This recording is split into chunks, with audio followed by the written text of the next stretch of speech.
Thank you all for your testimony. I'd like to enter into a colloquy with Mr. Cummings here prior to our questioning.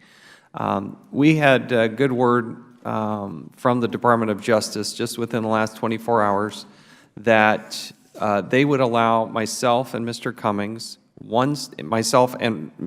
plus we would each allow one staff person to review the post-Jones guidance. Now, while I appreciate that gesture, I need to say that it is frustrating that it has literally taken years to get to this point. I serve on the crime subcommittee within the Judiciary Committee, and I'm the chairman of the Oversight Committee. And thus far, the Department of Justice has refused to allow those of us who serve in Congress to even understand how they're using these types of materials. This is a positive step forward. I appreciate it. But as Ms. Giuliani just pointed out, the public doesn't know what's happening, and we don't know what's happening. I look forward to seeing that information and working with Mr. Cummings on this. Let me yield to Mr. Cummings. Mr. Chairman, first of all, I agree with you. These issues are very, very important to our committee and the Congress and the American people. And so I'm happy that we could work together with the Department of Justice over its production of Jones memoranda. The Department has agreed to provide us with full access to all of the information we requested with no redactions, and we have agreed to consult closely with the Department going forward. We were able to reach an appropriate balance between legitimate congressional oversight and protecting law enforcement sensitivities. I commend the Department for responding to our concerns, and I commend the Chairman for working through this issue in a very thoughtful way.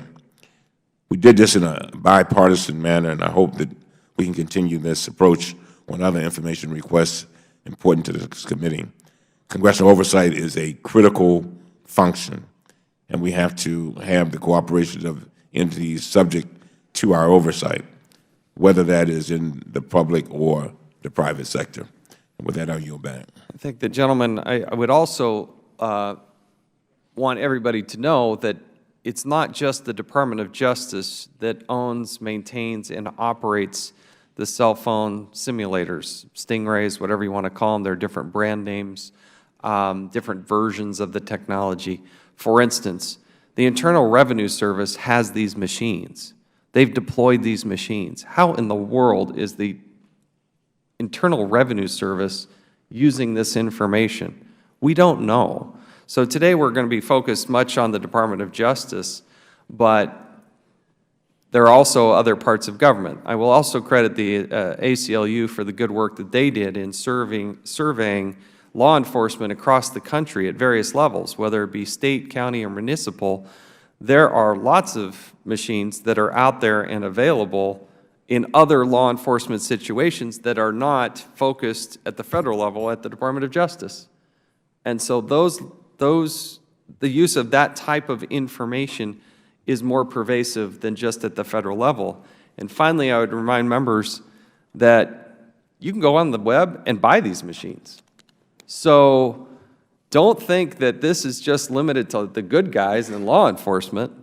I do think we're living in a world and an age where the price point will dramatically decrease, where organized crime, somebody with nefarious intent, some punk, whatever, is going to go out there and want to be able to use this type of information to gather information about somebody's geolocation and then be able to track that person back and then go find them with such specificity that if you were in New York City, as was mentioned, you could tell not only that they're on a certain block, but you could tell which floor they're on and which apartment they're in or which office they're in.